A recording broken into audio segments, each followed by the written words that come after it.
Hello friends, welcome to IQ exam official.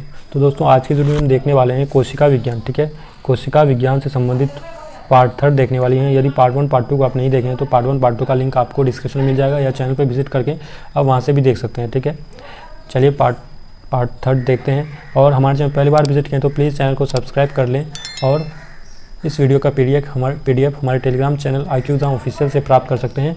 Telegram channel का link आपको description में मिल जाएगा। ठीक है, चलिए वीडियो स्टार्ट करते हैं।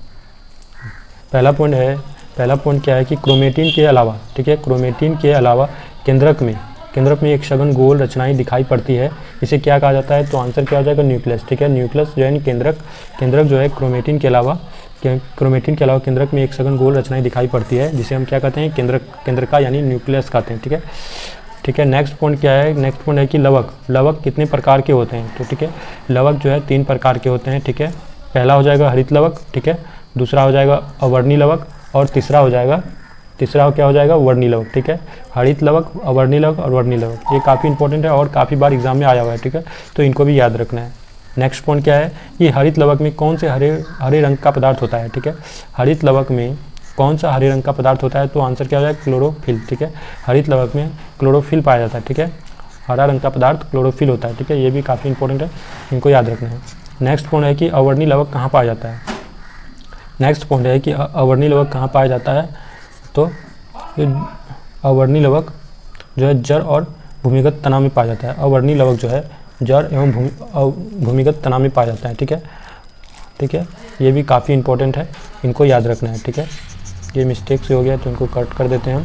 ठीक है, नेक्स्ट पॉइंट क्या है कि टमाटर में क्या पाया जाता है? टमाटर में लाइकोपीन पाया जाता है। ठीक है, नेक्स्ट है कि गाजर में कैरोटीन पाया जाता है और चुकंदर में क्या पाया जाता है? बिटानिन पाया जाता है। ठीक है, ये भी काफ़ी इंपॉर्टेंट, इनको याद रखना है।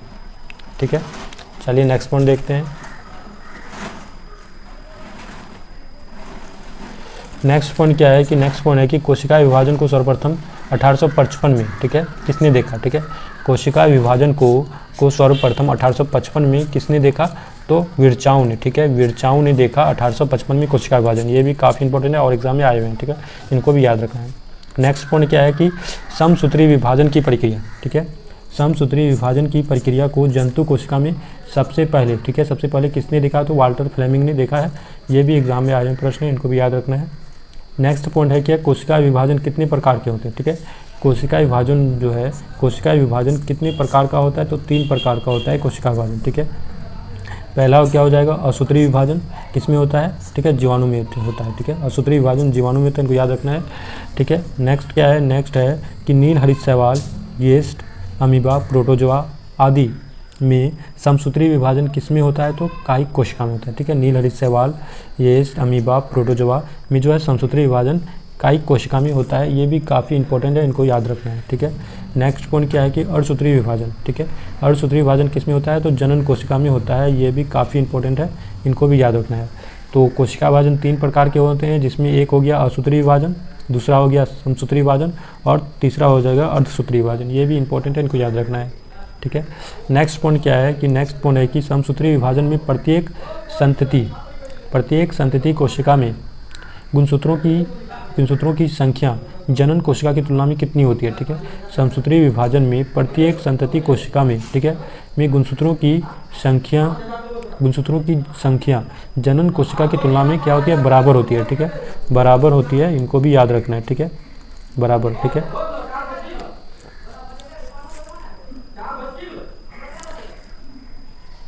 बराबर होती है। ठीक है, नेक्स्ट पॉइंट क्या है कि अर्धसूत्री विभाजन में एक कोशिका से कितनी कोशिका का निर्माण होता है? ठीक है, अर्धसूत्री विभाजन में जो है एक कोशिका से कितनी कोशिका का निर्माण होता है? तो 4 कोशिका का निर्माण होता है। ये भी काफ़ी इंपॉर्टेंट है कि अर्धसूत्री विभाजन में एक कोशिका से 4 कोशिका का निर्माण होता है। ठीक है, चलिए नेक्स्ट पॉइंट देखते हैं। नेक्स्ट पॉइंट है कि अर्धसूत्री विभाजन की खोज विजमैन ने की थी। ठीक है, अर्धसूत्री विभाजन की खोज जो है अर्धसूत्री विभाजन, ये भी इंपॉर्टेंट है, याद रखना है कि अर्धसूत्री विभाजन की खोज किसने की थी? विजमैन ने की थी। ठीक है, लेकिन जो है ना इसका सर्वप्रथम विस्तृत अध्ययन किसने किया था, तो स्ट्रासबर्गर ने किया था, ये भी इंपॉर्टेंट है, ठीक है। और सूत्री विभाजन का खोज वीजमैन ने किया था, लेकिन इसका विस्तृत अध्ययन स्ट्रासबर्गर ने किया था, ये भी इंपॉर्टेंट है, याद रखना है, ठीक है। नेक्स्ट पॉइंट क्या है, नेक्स्ट पॉइंट है कि रेट्रोवायरस में कौन सा आनुवंशिक पदार्थ होता है। रेट्रोवायरस में कौन सा आनुवंशिक पदार्थ होता है, तो सिंगल स्टैंडर्ड आरएनए, ठीक है, सिंगल स्टैंडर्ड आरएनए होता है, इनको याद रखना है, ठीक है। नेक्स्ट पॉइंट क्या है कि प्रजनन संबंधी सूचना किसमें एकत्रित होते हैं, ठीक है। प्रजनन संबंधी सूचना किसमें एकत्रित होते हैं, तो डीएनए में एकत्रित होते हैं, ठीक है, डीएनए में एकत्रित होते हैं, इनको याद रखना है, ठीक है। नेक्स्ट पॉइंट है कि डीएनए संश्लेषण का प्रतिपादन किसने किया था, तो डीएनए संश्लेषण का प्रतिपादन किसने किया था, कॉर्नबर्ग ने किया था, कॉर्नबर्ग ने किया था डीएनए संश्लेषण का प्रतिपादन, ठीक है, इनको भी याद रखना है, ठीक है। नेक्स्ट पॉइंट क्या है कि कोशिका का ऊर्जाग्रह, नेक्स्ट पॉइंट है क्या, कोशिका का ऊर्जाग्रह कहे जाने वाले माइटोकॉन्ड्रिया का नामकरण का नाम सर्वप्रथम किसने दिया, ठीक है, तो सी बेंडा ने दिया था, ठीक है। सी बेंडा ने कोशिका का ऊर्जाग्रह जो है माइटोकॉन्ड्रिया का नाम सर्वप्रथम किसने दिया था, सी बेंडा ने दिया था, ठीक है, इनको याद रखना है। नेक्स्ट पॉइंट क्या है कि डीएनए के, नेक्स्ट पॉइंट है कि डीएनए का पृथक्करण एवं शोधन, ठीक है, डीएनए का पृथक्करण और शोधन की तकनीक का विकास किसने किया था, तो वाटसन और क्रिक ने किया था, ठीक है, वाटसन और क्रिक ने किया था डीएनए का पृथक्करण और शोधन, ठीक है, डीएनए का पृथक्करण और शोधन की तकनीक का विकास वाटसन और क्रिक ने किया था, इनको भी याद रखना है, ठीक है। नेक्स्ट पॉइंट है कि साइटोकाइनेसिस, नेक्स्ट पॉइंट क्या है कि साइटोकाइनेसिस में किसका विभाजन होता है, ठीक है, तो कोशिका द्रव का, इनको भी याद रखना है, कोशिका द्रव का जो विभाजन होता है साइटोकाइनेसिस में होता है, ठीक है। नेक्स्ट पॉइंट है कि जीवद्रव्य सिद्धांत की खोज, नेक्स्ट पॉइंट क्या है कि जीवद्रव्य सिद्धांत की खोज किसने की, ठीक है, तो सुल्ज ने किया था जीवद्रव्य सिद्धांत की खोज, इनको भी याद रखना है, ठीक है, जीवद्रव्य सिद्धांत की खोज सुल्ज ने किया था, ये इनको भी याद रखना है, ठीक है। नेक्स्ट पॉइंट है कि मनुष्य में गुणसूत्रों की द्विगुणित संख्या कितनी होती है, ठीक है, मनुष्य में गुणसूत्रों की द्विगुणित संख्या कितनी होती है, तो 46 होती है, इनको याद रखना है। चलिए नेक्स्ट पॉइंट देखते हैं। नेक्स्ट क्या है कि नेक्स्ट पॉइंट है कि गुणसूत्रों पर बहुत से जीन स्थित होते हैं, इसका कार्य क्या है कि एक पीढ़ी से दूसरी पीढ़ी तक आनुवंशिक गुणों का हस्तांतरण करना। इसका कार्य क्या है कि क्या गुणसूत्रों में बहुत से जीन स्थित होते हैं, उनका कार्य क्या है ये बताना है। तो इनका कार्य क्या है, एक पीढ़ी से दूसरी पीढ़ी तक आनुवंशिक गुणों का हस्तांतरण करना, ठीक है, आनुवंशिक गुणों का क्या करना है, हस्तांतरण करना है, ये भी इंपॉर्टेंट है, ठीक है, इनको भी याद रखना है, ठीक है।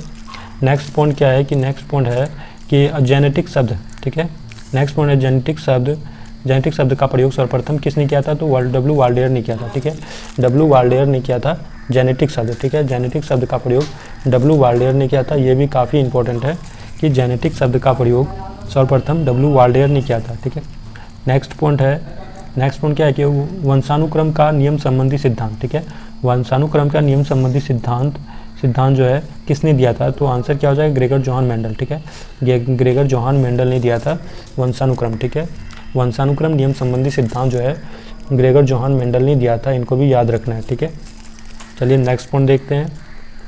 नेक्स्ट पॉइंट क्या है कि एक जीन एक एंजाइम सिद्धांत का प्रतिपादन किसने किया, ठीक है, एक जीन एक एंजाइम, ठीक है, एक जीन एक एंजाइम सिद्धांत का प्रतिपादन किसने दिया, तो विंडल और टेटम, ठीक है, विंडल और टेटम ने दिया था, ठीक है, विंडल और टेटम ने दिया था, ठीक है, विंडल और टेटम ने एक जीन और एक एंजाइम का सिद्धांत विंडल और टेटम ने दिया था, इनको याद रखना है, ठीक है। नेक्स्ट पॉइंट क्या है कि जीन शब्द का सर्वप्रथम प्रयोग किसने किया था, तो 1909 में जोहानसन ने किया था, ठीक है, 1909 में जोहानसन ने किया था, इनको भी याद रखना है कि जीन शब्द का सर्वप्रथम प्रयोग किसने किया था, जोहानसन ने 1909 में किया था, इनको याद रखना है। नेक्स्ट पॉइंट क्या है कि जीवधारियों के जो लक्षण प्रत्येक रूप से दिखाई पड़ते हैं, जीवधारियों के जो लक्षण होते हैं प्रत्येक रूप से दिखाई जो पड़ते हैं उसे क्या कहते हैं, फिनोटाइप कहते हैं, ठीक है, फिनोटाइप कहते हैं, ठीक है, फिनोटाइप कहते हैं, इनको भी याद रखना है, ठीक है। आज की वीडियो में इतना ही। वीडियो आपको कैसे लगी कमेंट करके जरूर बताइएगा। वीडियो पसंद आए तो दोस्तों का शेयर जरूर करें। हमारे चैनल पर पहली बार विजिट किए हैं तो प्लीज़ चैनल को सब्सक्राइब कर लें और इस वीडियो का PDF हमारे Telegram channel IQ exam official से प्राप्त कर सकते हैं। टेलीग्राम चैनल का लिंक आपको डिस्क्रिप्शन में मिल जाएगा, ठीक है। चलिए मिलते हैं अगले वीडियो में।